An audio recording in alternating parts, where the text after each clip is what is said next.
ଭଗବାନ କୃଷ୍ଣ କାହିଁକି କର୍ଣ୍ଣଙ୍କୁ ପ୍ରଣାମ କଲେ? ମହାଭାରତ ଆଧାରିତ ଏକ ଓଡ଼ିଆ କାହାଣୀ। କୁରୁକ୍ଷେତ୍ର ଯୁଦ୍ଧର ଶେଷ ପର୍ଯ୍ୟାୟ। ବୀର କର୍ଣ୍ଣ ଓ ଅର୍ଜୁନଙ୍କ ମଧ୍ୟରେ ଭୟଙ୍କର ଯୁଦ୍ଧ ଚାଲିଥିଲା।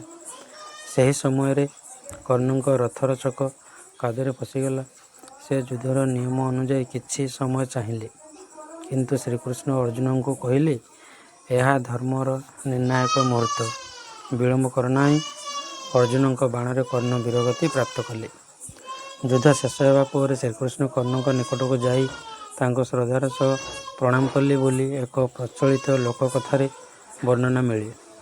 ଏହା ମହାଭାରତର ସମସ୍ତ ପ୍ରମାଣିକ ସଂସ୍କରଣରେ ମିଳେ ନାହିଁ, କିନ୍ତୁ ଅନେକ ଧାର୍ମିକ କଥା ଓ ଲୋକ ପ୍ରଚଳିତ ବର୍ଣ୍ଣନାରେ ଏହି ଘଟଣା କୁହାଯାଏ। କୃଷ୍ଣ କର୍ଣ୍ଣଙ୍କୁ ପ୍ରଣାମ କରିଥିଲେ କାରଣ କର୍ଣ୍ଣ ଥିଲେ ଅତୁଳନୀୟ ଦାନବୀର। ଯାଚକ କେବେ ଖାଲି ହାତରେ ଫେରୁନଥିଲେ। ସେ ନିଜ ଜନ୍ମର ରହସ୍ୟ ଜାଣିବା ପରେ ମଧ୍ୟ ଦୁର୍ଯ୍ୟୋଧନଙ୍କ ପ୍ରତି ମିତ୍ରତା ଓ ନିଷ୍ଠା ଛାଡ଼ିନଥିଲେ।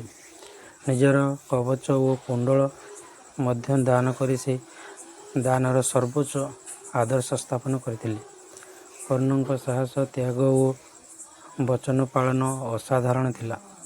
ଏହି କାହାଣୀର ମୂଳ ବାର୍ତ୍ତା ହେଉଛି, ଭଗବାନ ମଧ୍ୟ ସତ୍ୟ, ଦାନ, ତ୍ୟାଗ ଓ ମହାନ ଚରିତ୍ରକୁ ସମ୍ମାନ କରନ୍ତି।